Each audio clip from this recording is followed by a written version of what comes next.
امام ابن حجر اسقلانی نے متواتر کہا ہے، امام سخاوی نے، امام جلال الدین سیوطی نے، امام ابن حجر مکی نے، ملا علی قاری نے، امام زرقانی نے، امام قسطلانی نے، امام برزنجی نے، الغرض ان تمام ائمہ محدثین نے ان احادیث کو جو سیدنا امام محمد مہدی کی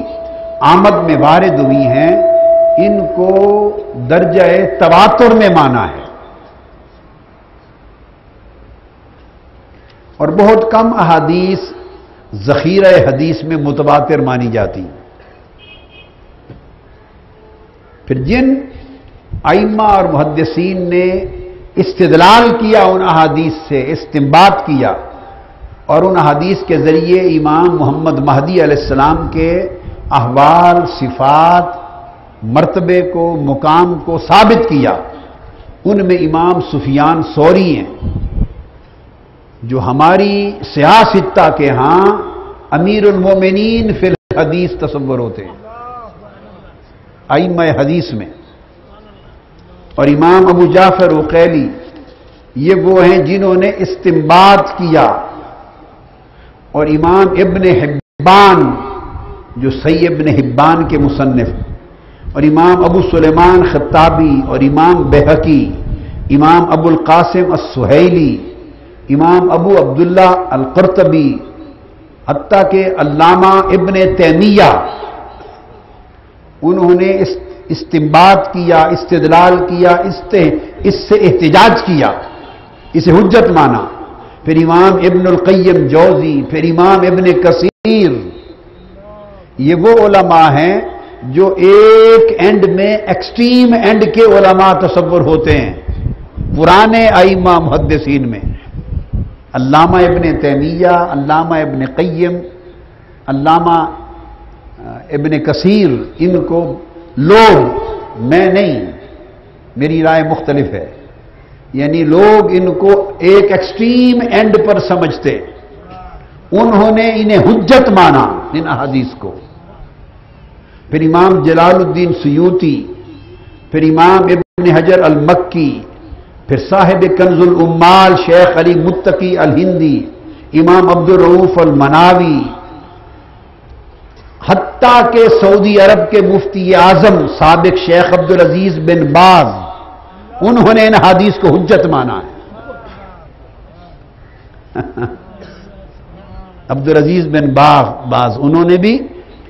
ان حدیث کو حجت مانا، اور اس وقت سعودی عرب کے علماء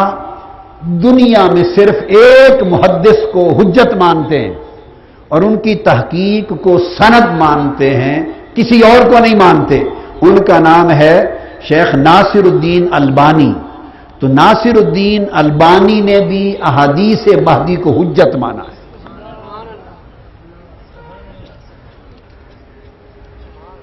اب آپ سمجھ گئے؟ اب سعودی عرب سے جو کتاب حدیث کی لیں تو اس کی تحقیق و تخریج ناصر الدین البانی کی ہوگی، وہ کسی اور کی تحقیق و تخریج عام طور پہ نہیں چھاپتے، صرف ان کو حجت مانتے ہیں